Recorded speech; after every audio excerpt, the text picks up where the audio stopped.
It is my pleasure to introduce Andrew Nash, who is with Sweet Green Arborist. And he is going to talk to us about his journey here to Iowa. He upgraded from California, and I always like to see that. And he's going to tell us about the exciting things he's been doing and exciting directions that he is heading. So let's please give Andrew a warm Traction Thursday welcome. I tell you what, why don't you just use that one? Thank you, Alex. Thanks, Bob. Thanks, everybody, for being here. It's really impressive, the MIU students being here, business students. So I am going to talk a little bit about my business and where I'm going with it and where I'm hoping to go with it, and see what kind of ideas and energy there is around that. So about 20 years ago, I started a tree service in California. It was called Bell Arbor Tree Care. And I did that pretty moderately successfully in Oakland, California. I took a bunch of horticulture classes at the community college there, and that was amazing because I got introduced to not only ideas, but a community of gardeners and people like that. And I've always been into community and never quite manifested it in as full or positive a way as I would have liked. So I did the tree service in Oakland for 8 years, and then ended up switching gears. I was kind of stressed, and my main helper had a back injury, and it just kind of told me that it was time to transition. So I took some time living in a rural place, and welcome. And I worked for a small environmental organization in Northern California called the Mattole Restoration Council, and they did environmental restoration, some tree stuff, and I got hired to be the fuels and fire safety coordinator for a couple years. And so what people would have a need for, and there was like a cost share grant, is to fire safe their rural homes and roads by clearing out brush and small trees and either chipping or burning and different things like that. So I did that for a few years. I was doing tree service on the side. And then I started coming out here starting in 2014 because my mom lives out here. She's a meditator, and she lives in North Campus Village. And so I started coming out here to check it out. Ended up liking it. Worked for Bob Casella, who's an arborist now. He retired. And I worked for him for 3 big seasons and then a couple other periods where I'd come out. And so that went pretty well, and I got to introduce to the trees out here, which are really amazing. The oaks, the hickories. We don't have the same kind of trees on the West Coast as you guys have here, and I really I'm amazed by the trees here. There's not enough of them, and they're not treated with the respect I think they should be in many cases. But I do love the trees here, and so I continued my arborist career here, starting with Bob's business, and then he was looking to retire, and he asked if I wanted to take over his business, and I went back to California, and I went up to Oregon, and I wasn't sure about it, but in 2020, I moved back here, and I accepted his offer, and we made a small financial exchange, and I took over his business, his customers, his chipper, and some of his tools. And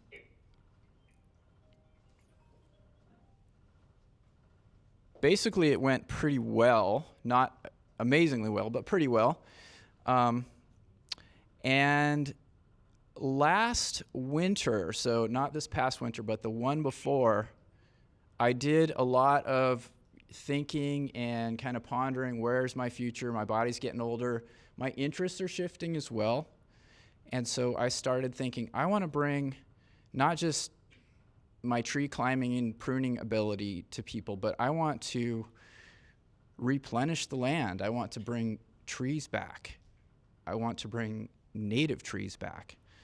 So I started researching that.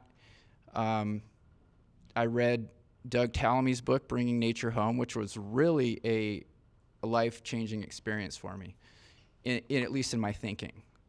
And what he says is that the native insects need native plants, or they won't have any food.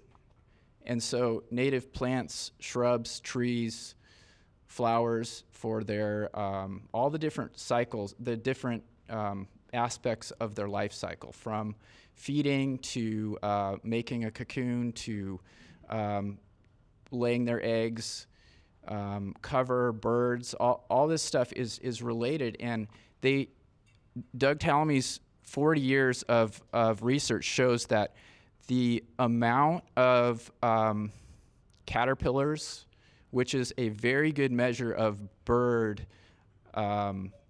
populations, because they raise their babies on caterpillars for the most part, is required to have native plants. And the number one native plant or tree is our native oaks here. So it's important to preserve and plant more. Then there's a list, and some of the other ones are black cherry trees are great.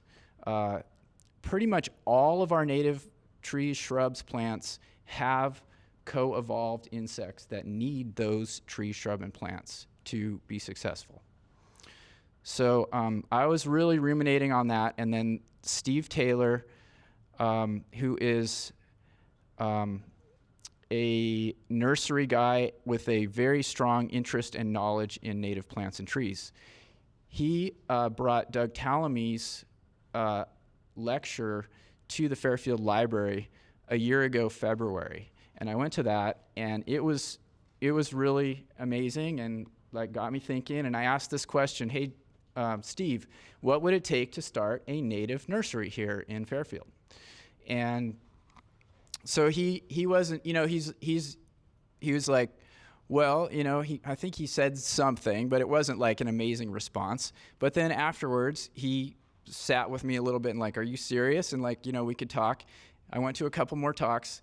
Anyway, we did talk a little bit, but basically it wasn't till that winter. Am I forgetting which year it was? Because, let's see. I did start a year ago, February. So anyway, I did start after that. But what I did was I had some missteps, truthfully.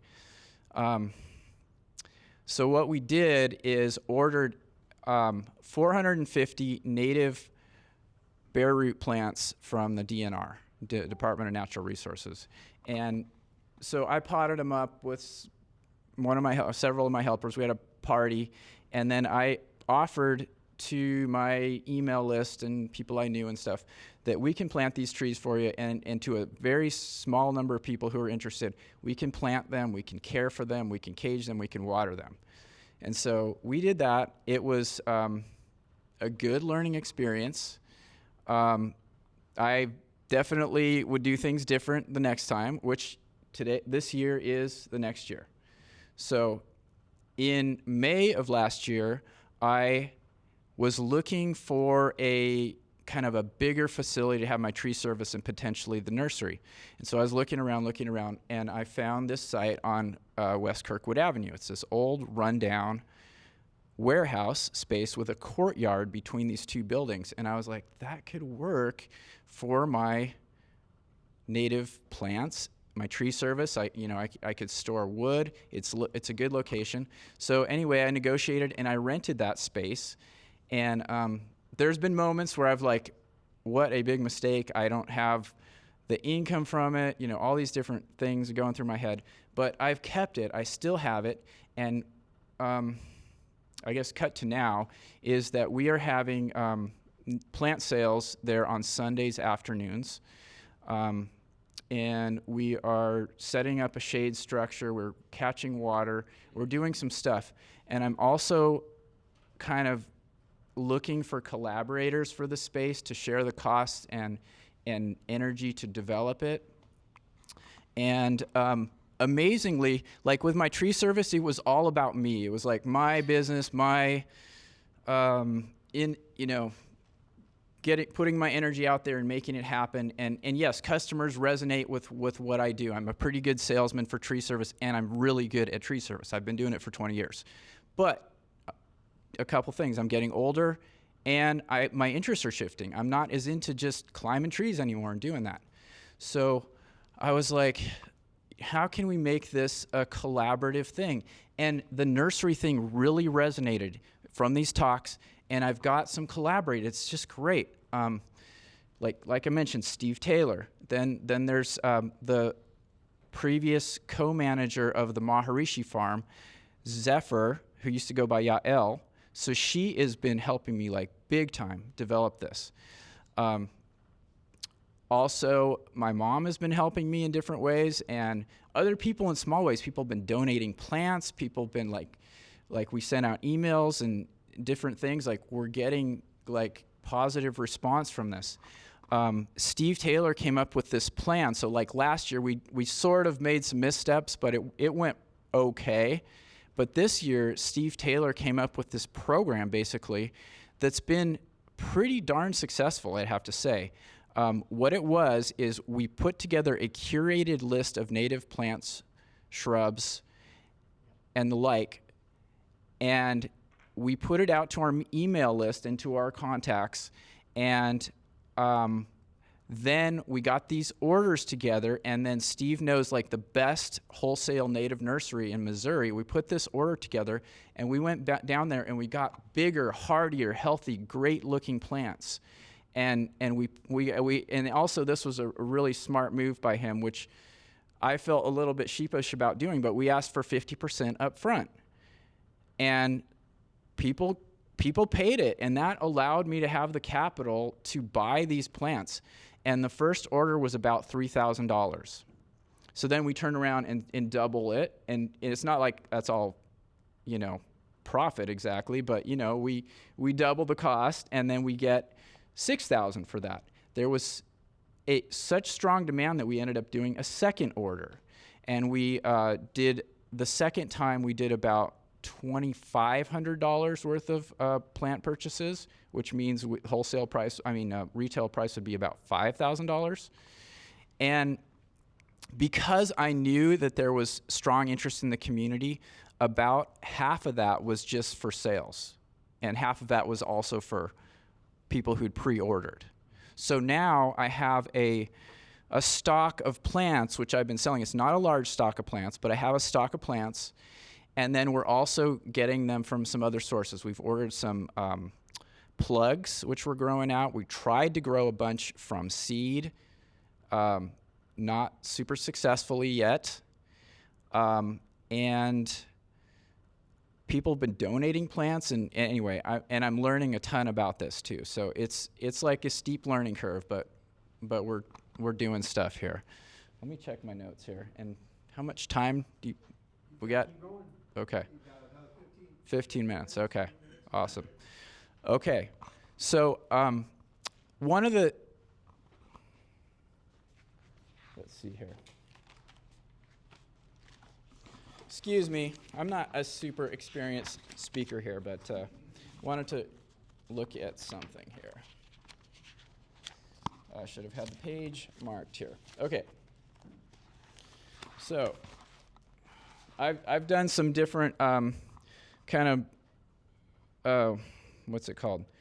Just brainstorming, and I see a kind of conjunction of and collaboration of businesses, and I'm like good at coming up with ideas and starting things, but what I need is other people to kind of join it. So I'm seeing potentially like a garden center in Fairfield with some of the products that I create from my tree service. So we get branches and wood and all that stuff. We can create mulch. We could potentially create compost if we mix it with something. We could create wood products. and then other people could sell things there. So I came up with this list which says Sweet Green Arbor and Sweet Green Natives, which are the two business names that I'm using. And I got tree service, native plants, mulch, firewood, mulch delivery, milling, watering, native landscaping, garden furniture, rewilding. And on my other list I had t-shirt company, artisan shop, and kiln drying. So I bought a small wood mill last summer. It's called a Woodland Mills sawmill. It's from Canada. And it will mill with a bandsaw up to a 22-inch log. I haven't figured out how to move the logs very well. I don't have a tractor yet. So I have like some of the pieces, but not the whole kind of kit and caboodle together. I started building a kiln as well because I felt like there was a need. I talked to a few different people, and people were saying, that's a really good idea. And I found this design from the Virginia Tech School of a tried and true kiln, solar kiln.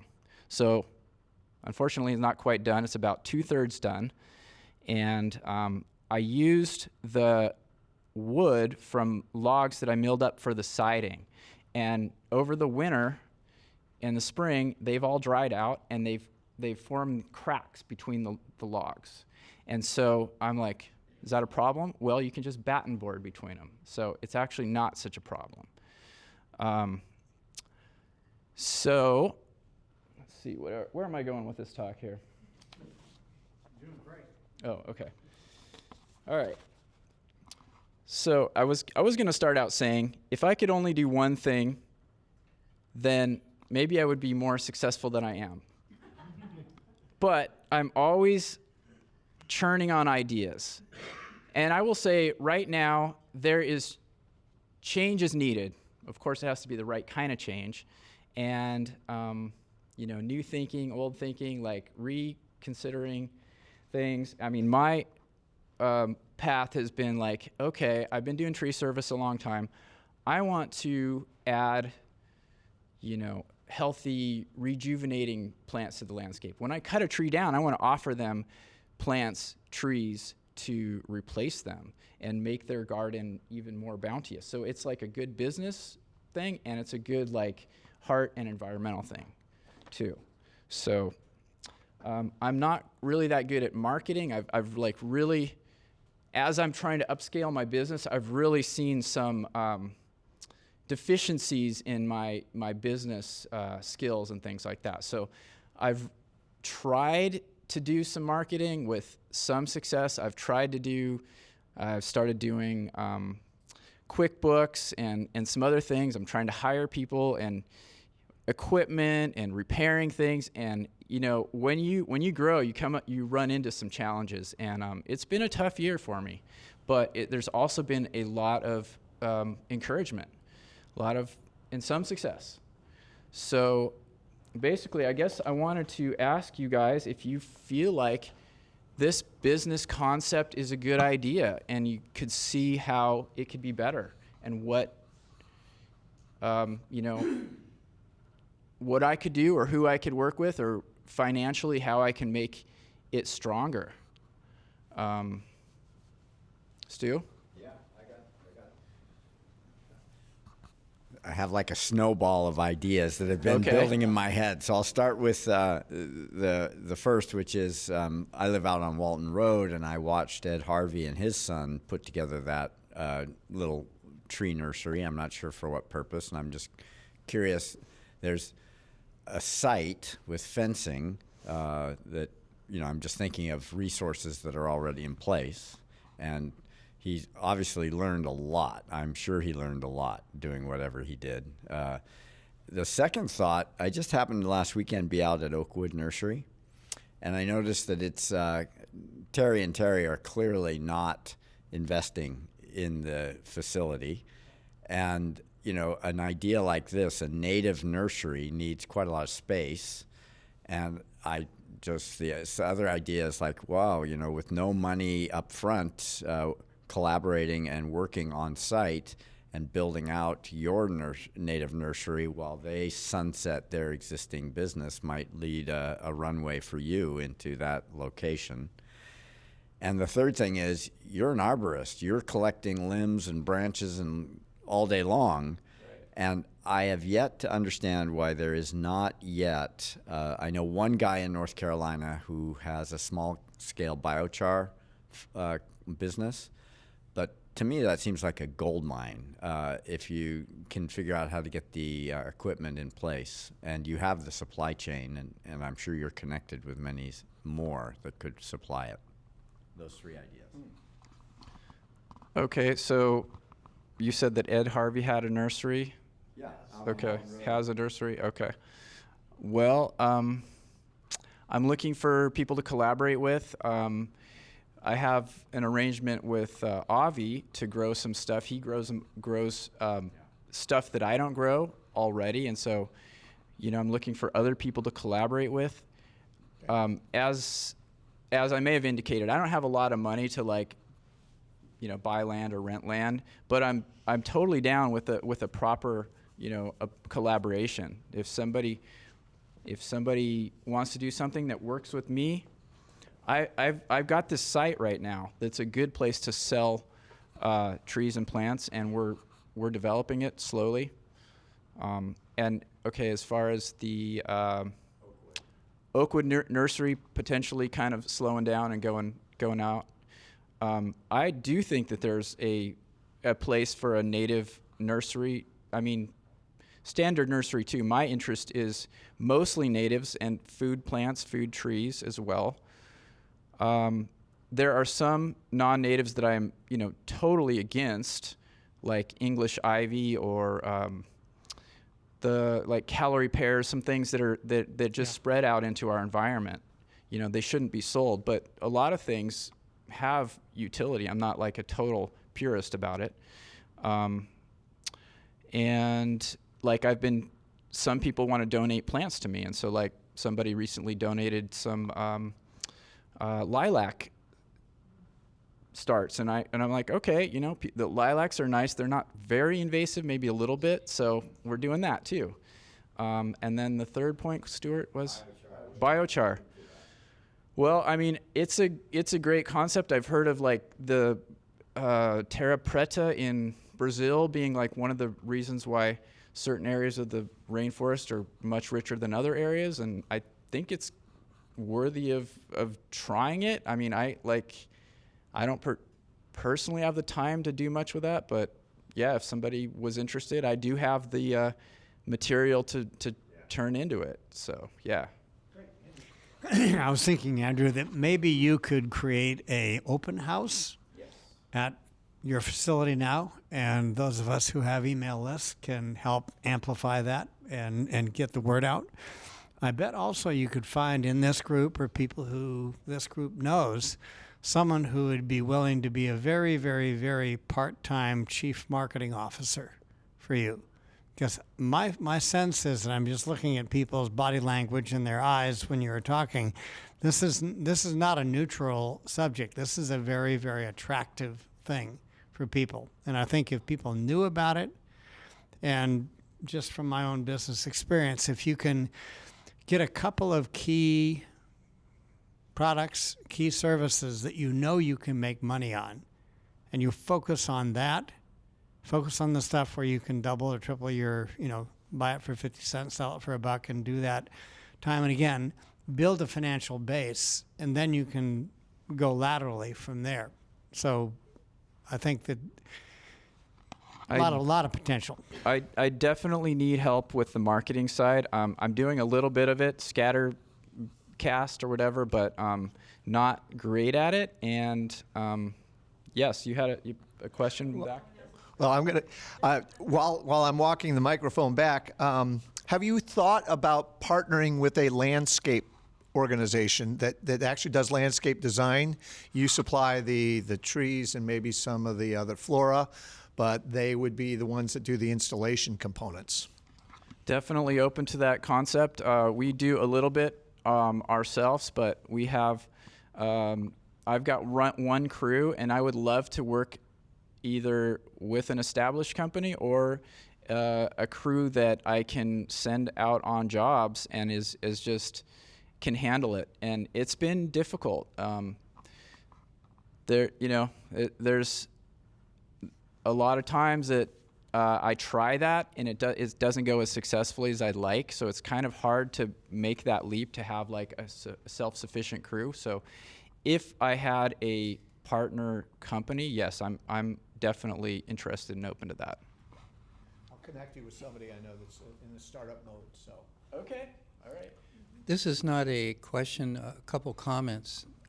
My wife and I bought 12 native plants and trees from Andrew in the last order. We put them in our garden before we planted them.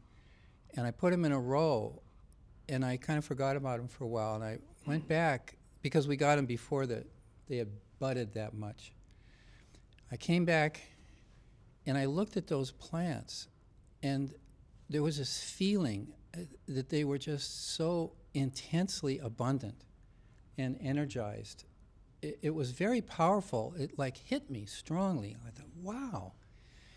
And I thought, I had also seen that Talamy video, which blew me away. It changed my whole life. I see that as a must-see for anyone who cares about the earth and plants and themselves. The second thing I noticed is somebody came over to help us plant. And he emphasized, you have to go buy hardware cloth to protect the trees from getting eaten, gnawed on, the cambium, and they'll kill them, from the rabbits and the voles. And I didn't think that was true, and I didn't know why I didn't think it was true, but he really emphasized it to me. I said I didn't want to sort of do it. I was hesitating, and he said, "No, you've got to do this. I've seen so many trees died." And so I went and bought this hardware cloth and some other stuff. And then in some emails afterwards, there was someone that said, who was very experienced around here, he said, "This is not the case with natives, because the animals will have a tendency to go after the cultivars, not the natives. And with the natives, it's not so important, and you probably don't need any hardware cloth, and they just gnaw the tree more than the animals do in the wind and stuff." And so they really are different. These native trees and plants are very different. They're different energetically. Then there's the whole Talamy, line of logic that Andrew summarized in his talk. And so I just wanted to make those comments and encourage everyone here to stay tuned to wherever there's, an opportunity to buy natives, and just try to focus on buying natives. And the last thing I'll say is that we had some experts gave me advice that deer will never eat spruce, and they'll only eat pine. And so I just took the cages. They were in the way of the mower, so I took the cages off, and I didn't have time to put them back on. And deer ate all my spruce, almost all of the spruce, and they didn't touch the pine that was sticking out of the cages. And so I was so, upset and everything. And then I realized, the deer just ate all my non-native plants. Now I have to replant them now in natives. And so it was a silver lining to that. Thank you. Two things. One, if you are planting, I'm sure Andrew would be glad to give you a consult to forewarn you of some of the hazards that exist with native and non-native. But Andrew, do you have any comments on those remarks?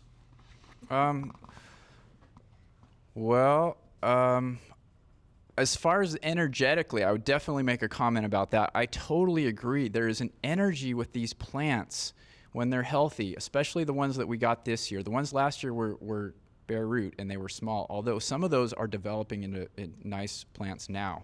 But lesson was I need to grow those bare roots out for a year. But the ones that the natives have an energy, they deserve to be here. Not only deserve, they they used to live here. They live here, and they've been to a large extent extirpated from this area. But when they're back here, it just feels right. You can feel it. It feels right. I get energetic positivity from it. As far as the hardware cloth and all that, I would say that some animals are probably going to browse these things still. Up on the outside of the fence instead of the hardwood. Okay, cool. Yeah. I mean, my limited experience, I'm learning. I'm not a pro at this, and I want to let you guys know that I'm not an expert in this, but I am continuing to learn, and I have like a love of trees and plants. So, yeah. Comment over here. First of all, the deer and the rabbits eat everything on my yard. Doesn't matter if it's native or not. They'll eat it. The other thing I want to say is there's another book I'd love for you to research. It's called Rocket Fuel. And what it shows is that every successful business has two business owners. One is the visionary, the other is the implementer. And I really feel like you're the visionary in this case, and you really need to look for a partner who is the business person, who can make the business work for you. I think it would completely change your whole life to have that responsibility on that person. And the funny thing about that, if there's ever a vote, like the visionary and the business person gets 2 votes because they're the ones that are going to make the business work financially, everything, right? So it's called Rocket Fuel. It's a great thing. But the other thing is, as a consumer, I'm the crazy person who drives an hour and a half away to find a native plant to plant in my yard. And I have never, this is the first I've heard about your property. So the consumers really need to know about your thing. So the marketing is something you really need to work on. And there are lots of plant groups in this town that would be happy to market for you for free. We're trying to send business your way as much as possible and build more energy around whether it's the homegrown national park, the backyard homegrown national park, whether it's the mowing to monarchs, whether it's however it is that we're increasing the diversity of the plant species in our community oriented towards natives so that we can support our birds and our insects. We want all of that. I would say, are you registered as a nursery? Do you know how you might be able to seek funding? Grant funding for perhaps maybe some shade structure, maybe some hoop houses, equip grants, something like that if you're in the ag realm.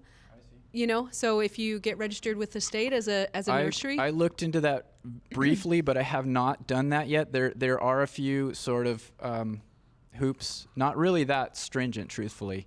It is something, but I've been trying to kind of keep 12 plates in the air lately, so it's not.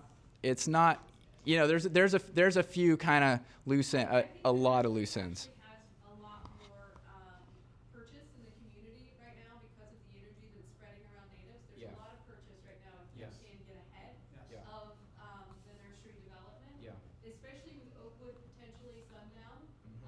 And we don't have another perennial nursery in the community that's up to scale, and not one that's oriented towards natives. And I think that you would have success in the community. Yeah, thank you. Okay. Any comments?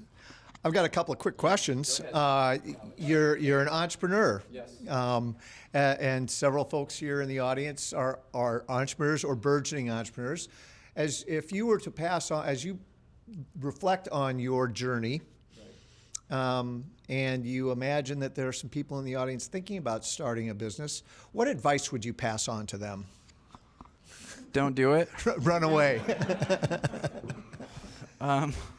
What lessons learned that low-hanging fruit, so to speak, that you could pass on? That Well, if I had to do it over, I would get a little bit stronger in the accounting and marketing side. I've always been weak on that side, and I got to own my deficiencies. I'm not great at all the details. I really am more of a visionary person, but I'm a hardworking person that, when I got a job, I will work on it till we get it done if I can. Sometimes it doesn't go right, but for the most part, I try to work through it and get it done. Okay. So identify your strengths and weaknesses. Yes, and then- yes. And if you can find some other collaborators or a business partner, I haven't been as successful with an actual business partner, but this year, because of the interest in this subject, like broadly, I'm getting other people collaborating with me. So that is really heartening. Well, and you're taking a big step just simply getting out into the community. And a lot of entrepreneurs are very insular. They've got their idea and want to do it themselves, and sure, they're passionate about it, but it's a team sport. Absolutely. Yeah, I mean, there's this like one-man operation thing, and then jumping to this next level is like quite a stretch. Financially, organizationally, it's rough. So yeah. Well, don't beat yourself up. Pat yourself on the back because you're doing it. You're doing it, and we all applaud you for doing that, right? You're doing it. Do we have questions for Andrew? We've been sort of piping questions up and giving him some thoughts. Any questions for Andrew? Galen. Not so much a question, but one of the businesses that you have a portable mill, is that correct? I have a sawmill. It is not terribly portable right now, but if I got a trailer for it, it could be. Okay. That, to me, would be very enticing to have slabs of wood that can be worked into furniture, tables, whatever. And that's also a really good source of money for, if you're already taking out a tree, you mill it down, you're killing it, and you can sell that for a fair amount of cash right there. Yeah, I mean, I had the same vision as well, and so I'm working on that.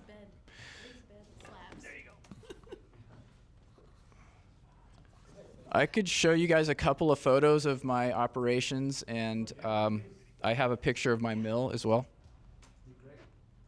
Go ahead, Kate. You were going to say while he's pulling up the photos? I was going to say raised bed slabs. If you were going to kiln dry oak that wasn't necessarily furniture grade, raised bed slabs, something that's not treated, that will last 10 years. A kiln dried white oak would be great, especially rough hewn, no special anything, just like sliced, dried, sell. Yes, nice. That's a good idea. Here is the site. Here's this old dilapidated building.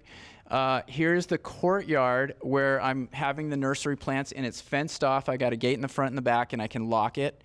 And then I have a shop inside the building, and I have my tree service stuff, and I've got some other tools. And one thing that would be nice is if that somebody else kind of wanted to share shop space with me, especially if they had kind of a similar vision, either with wood or with plants.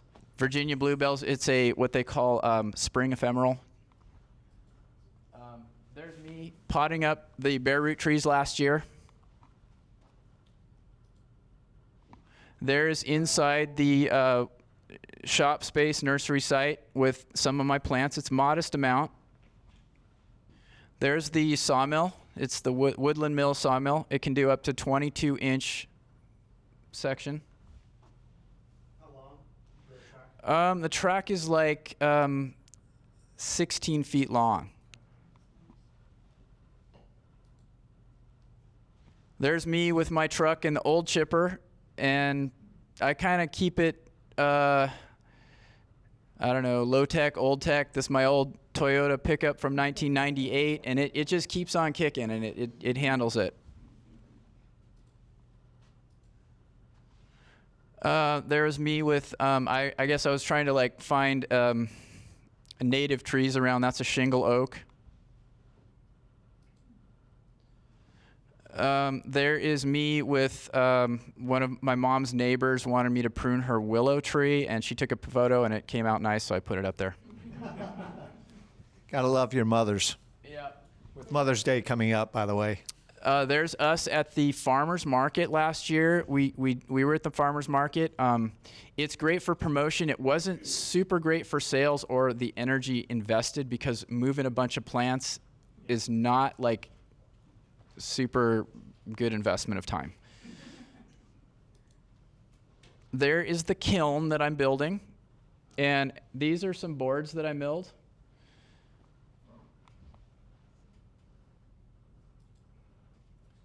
There's one of the flyers from the Homegrown National Park, one of the events that was at the library that really was great last year. There's inside the shop with some of my tree gear hanging up, and behind there I maintain my chainsaws and sharpen them and different things like that. There is another view of the front of the building with a sign that Zephyr made for me recently, and it shows that says Sweet Green Natives, and it says the hours 2 to 5 on Sundays and my phone number. Another view of the yard, and I got a bunch of chips and wood. It's messy, but it's better than it was. There's me in a tree with my ropes and a pole pruner and a chainsaw.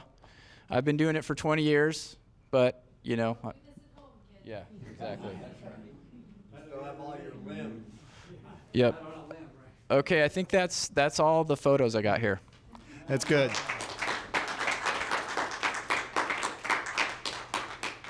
We do have time for a question or two if anybody has one. And hearing none, I'm sure Andrew. Oh, go ahead. I was just going to say thank you very much. It's been great to be here, and yeah, I'll be available to talk to anyone afterwards if you want. Thanks. That's great. Let's give him a long round.